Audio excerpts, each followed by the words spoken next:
Kodeo. I'm here in Kampala, Uganda, East Africa, and today I'm joined by Ree. I'll let Ree introduce herself. Hi, Kodeo, like you said. My name is Rianne Bateeze, Dimusoga from Jinja, of course. And I'm a lot of things, but I'm a creative director, dancer, fitness instructor, and wellness coach here in Uganda. I'm very happy and excited to be here and can't wait for you to travel into my creative mind in this episode. So Ree, what made you become an artist in Uganda, East Africa? I've always been creatively in tune ever since I was born, so I don't have a hard time stepping into my creative power. I grew up dancing, singing, performing, playing. I was always all over the place. So for me to start to create, it was from my inner child, my surroundings, my family. Just watching the people who I grew up with express themselves made me realize I could also express myself. So that's how I started creating.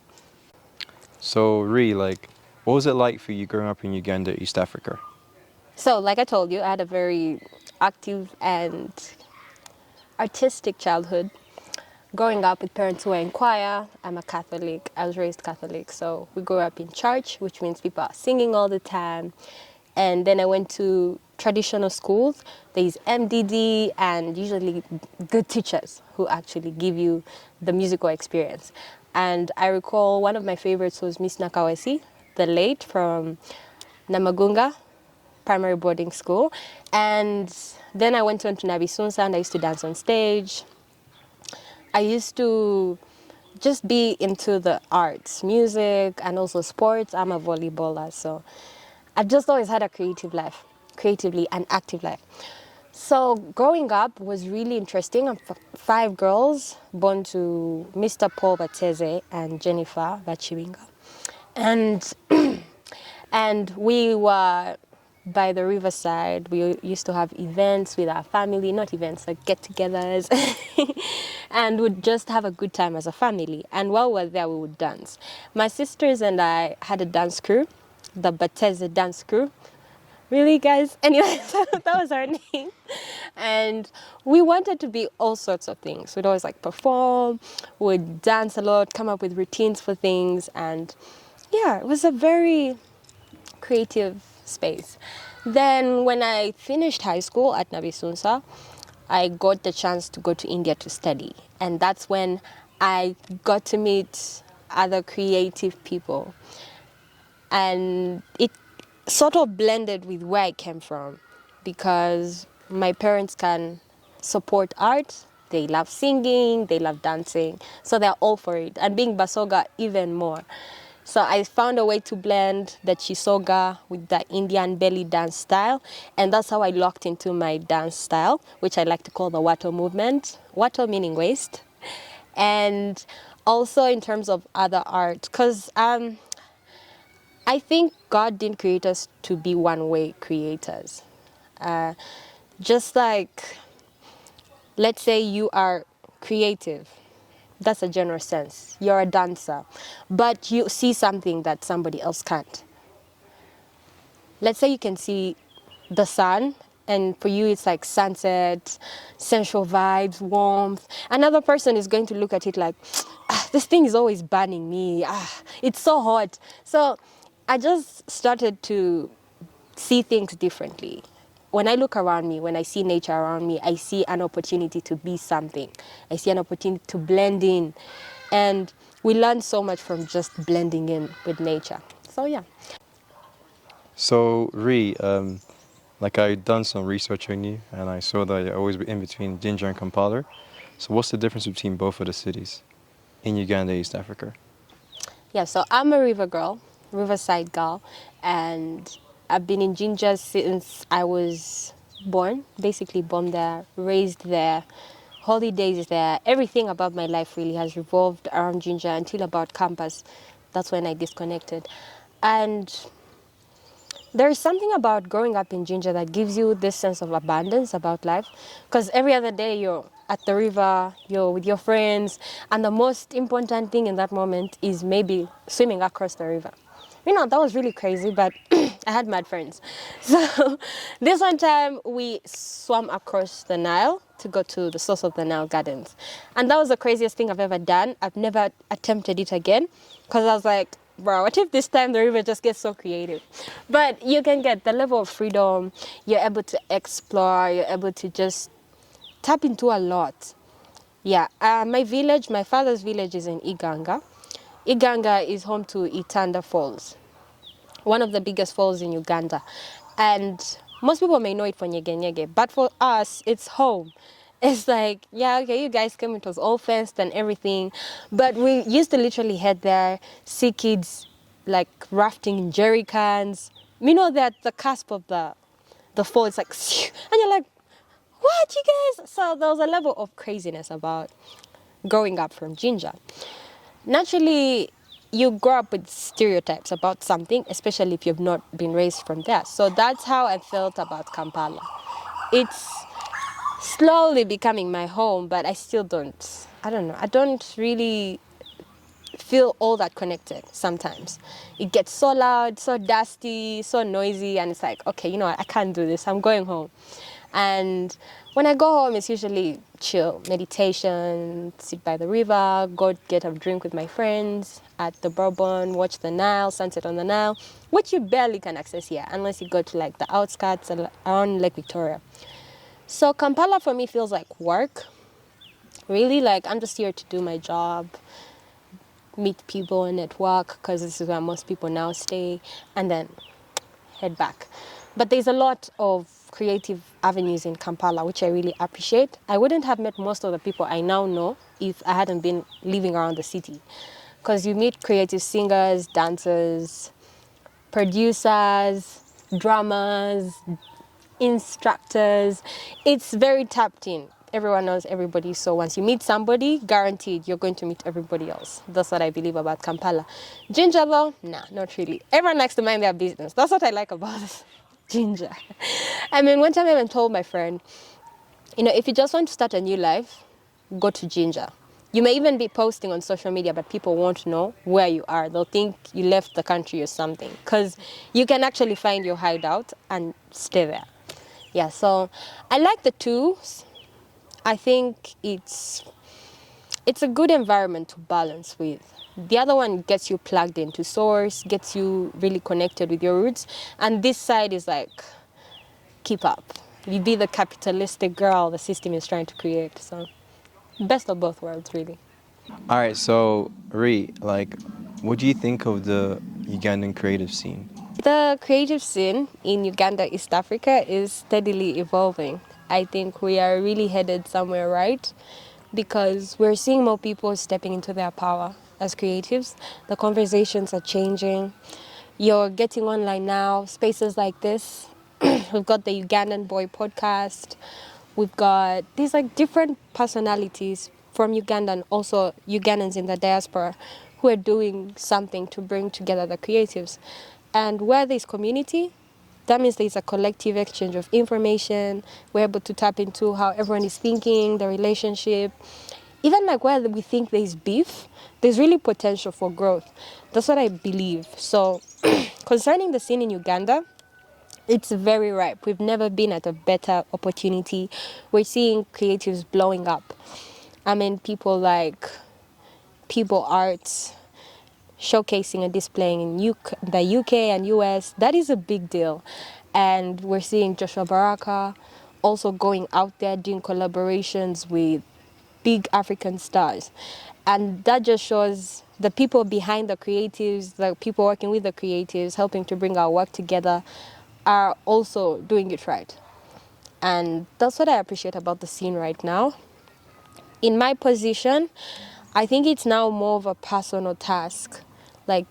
Say what you said you were going to do. Because we as Ugandan creatives have waited for this season.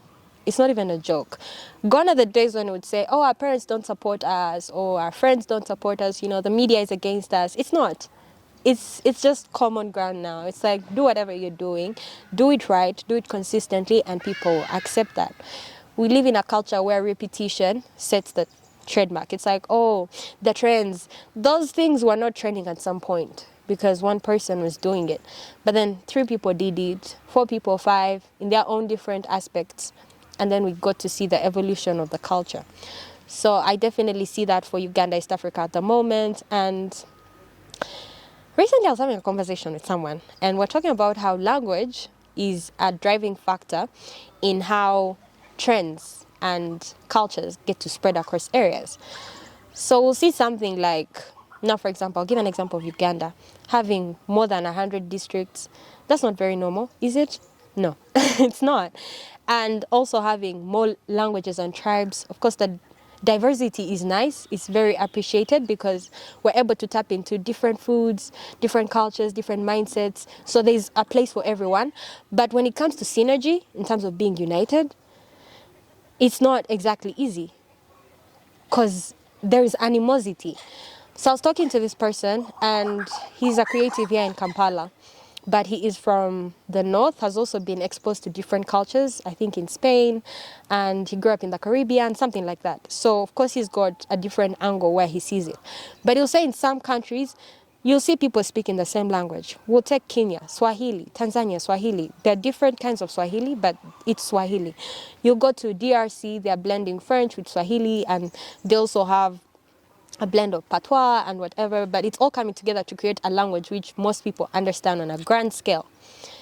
But when we come to Uganda, most people think Luganda is our national language.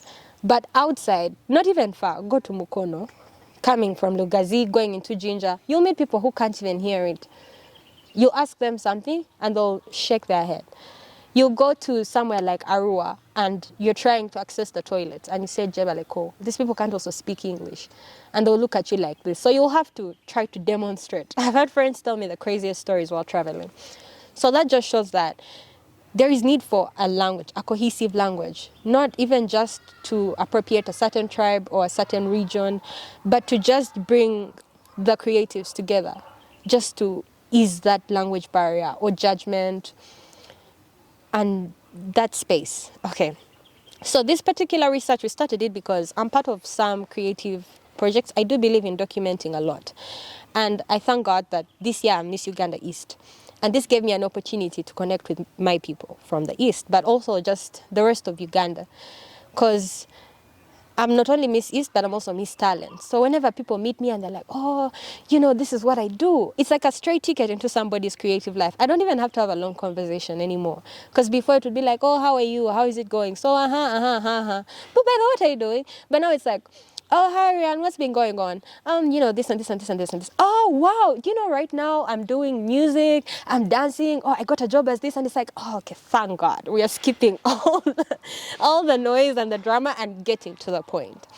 And seeing that just made me realize, so there's a way for us to work together. I took a talent program to the Eastern Uganda schools. Right now it's in its testing phase and it's called Talentum. And that's Latin for talent and Greek for money. So we're trying to tap into how to make money from our talents without exactly killing yourself to earn whatever it is you got. I've been in a couple of creative projects and it's fun. Personally, I take every experience as it comes. I never really walk away like, oh, that was shitty. Oh my God, this was good. It's like, we did that. And what did we learn from it? So I've been in situations where you're trading your time. You're on a movie set or something from like 8 a.m. to 9 p.m. and you walk away with peanuts. You walk away with something that does not exactly equate for your time. Like you could have at least sought to do something else somewhere in the same field you're doing it and get more value out of it. Even if it's not monetary, but it's in conversations, the conversations you're having with people there, or the exposure, the genuine exposure that thing is taking you into, or access to a community. Creative spaces are meant to bond, because if we are creating, it means we are giving to life, like giving life to something. So I'm a Catholic, so I quote the Bible a lot sometimes. When Jesus said, where 2 or more are gathered in my name, I'm in the presence. So if you take that out of Christian context, we say where spirit or where creative energy is, where 2 or more are gathered in a creative sense, we're able to access the divine power. So let's say this example, the conversation we are having, we're able to step out of whatever role we were a few minutes ago and then get to the role that God created us to be in. So I'm receiving your energy, it's pure, it's definitely relating, and you're also receiving mine. So that's why creative communities are very important. And that's what Talentum is. So there in some schools, Lakeview, SS, that's where my little sister goes to, and I was a judge there for the talent show, so the community has been very receptive. They're really going out of their way to accept that this is a new era, it's a transition of creative energy, and where we blend MDD and talent that's making money. Yeah, so that's what Talentum is all about. But outside of my duties, we have wellness for her. And wellness is my cause for Miss Uganda. It's my advocacy, it's what I stand for. And when you talk to people, ask them about wellness, half of them don't know. And it's not our fault. I appreciate the school system we have because it's an easy way to tap into the minds of people. I'm who I am because of the schools I went to. I went to schools that nurtured a holistic existence for girls. So I'm tapped into all kinds of ways.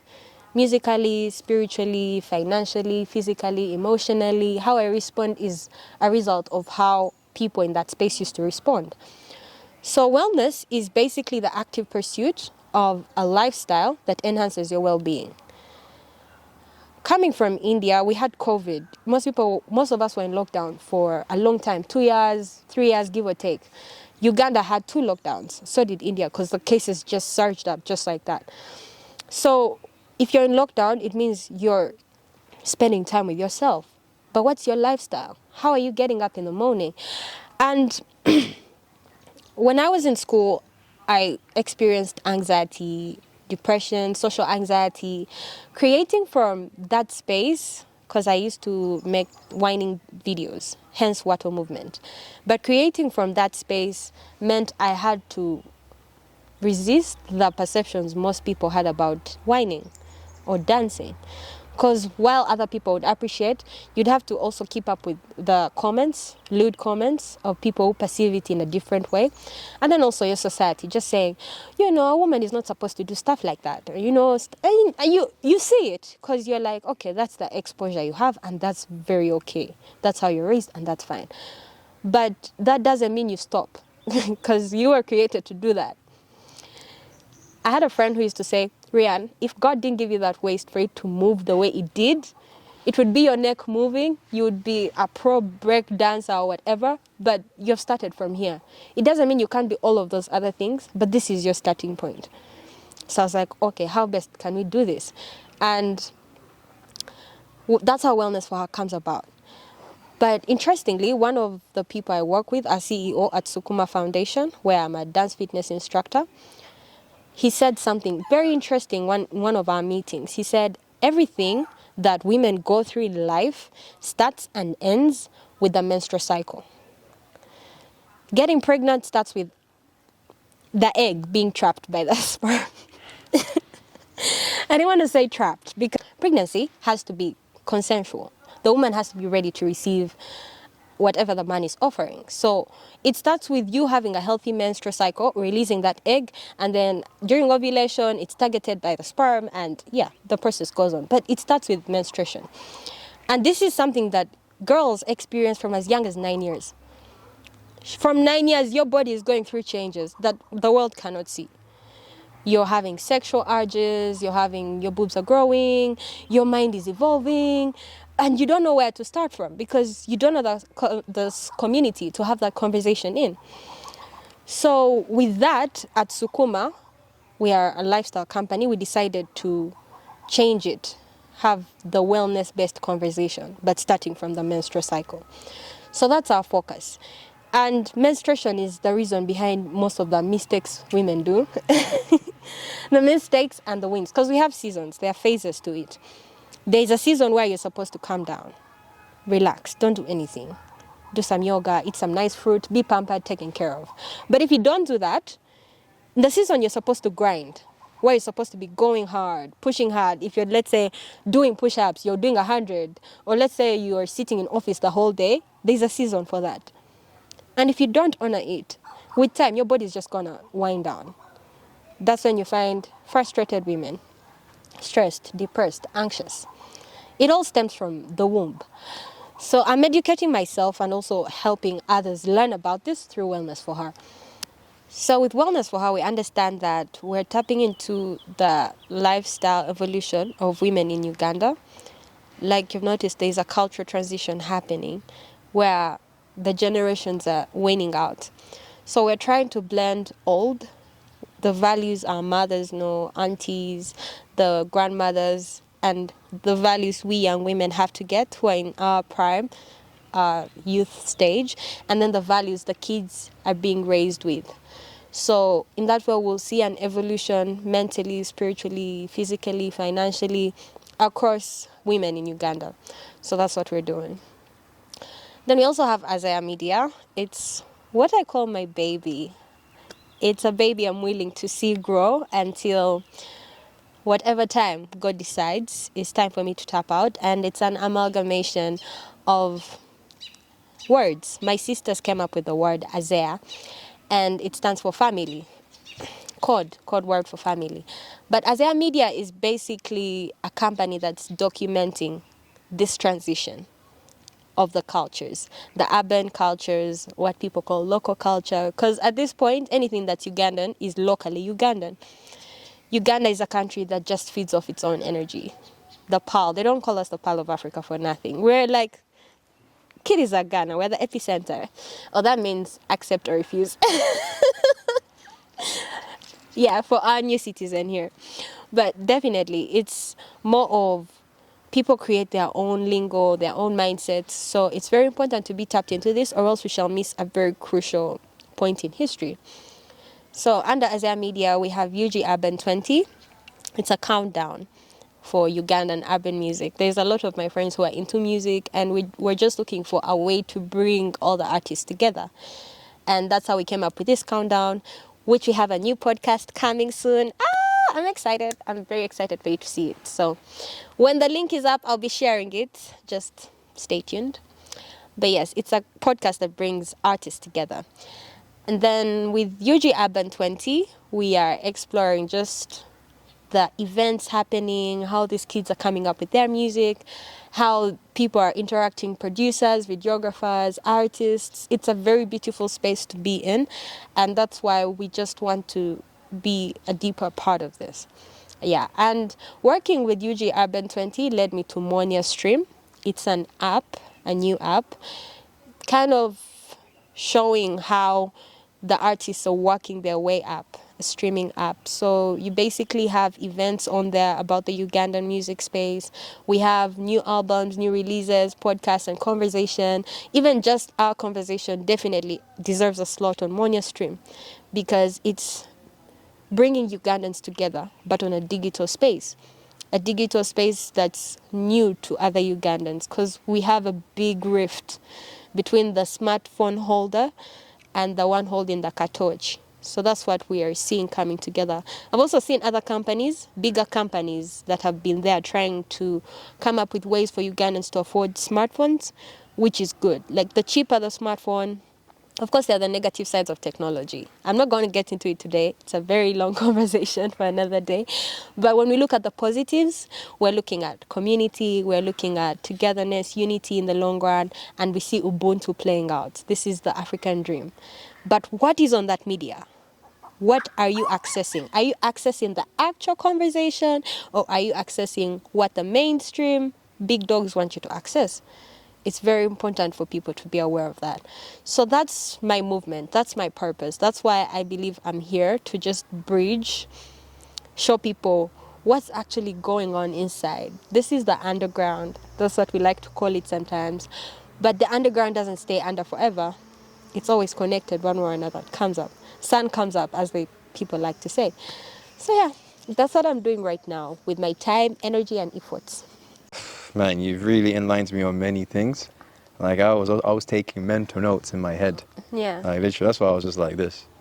But like overall, like what I've learned is just that fact that within each region in Uganda, East Africa, there's like everybody has a different energy. Yeah. You know, and you showed that to me today. And I wanted to say, like, so where do you see yourself in the next couple of years in Uganda, East Africa? Well, as a Ugandan in East Africa, I definitely envision a future of success. I think that's part of the grind. You get up and you're like, I'm going to win regardless. But I also recognize it's a journey. And at some point, it's not going to pan out the way I think it has to pan out, but the way it's destined to pan out.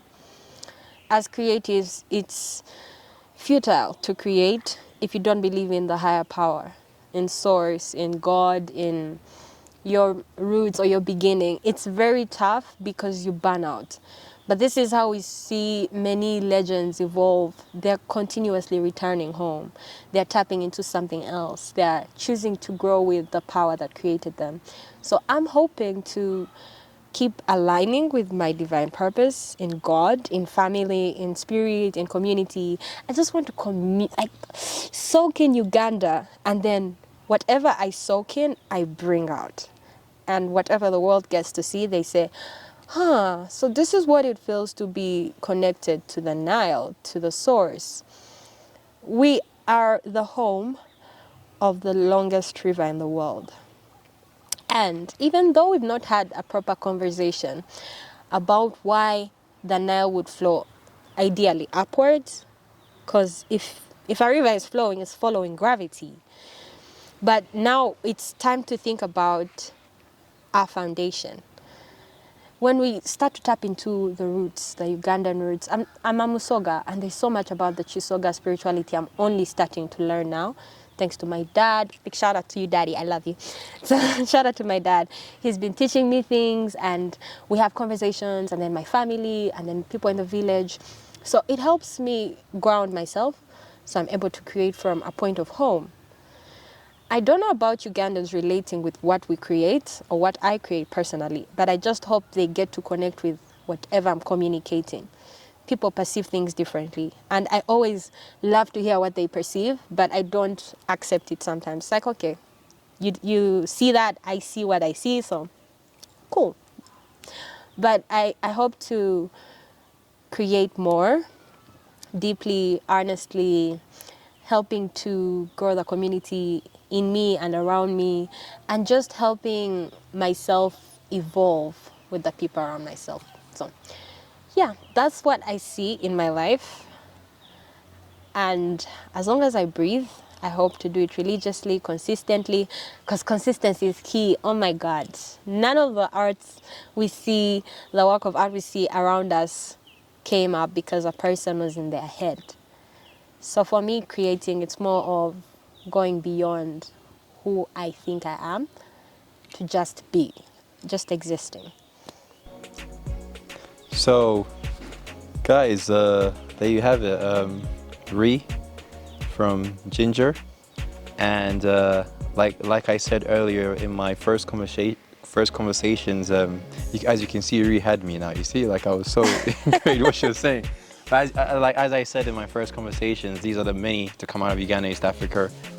And you can find me on A1 Illustration on IG, Rukoza on Twitter. Shout out to Jonathan Tabaro on the camera.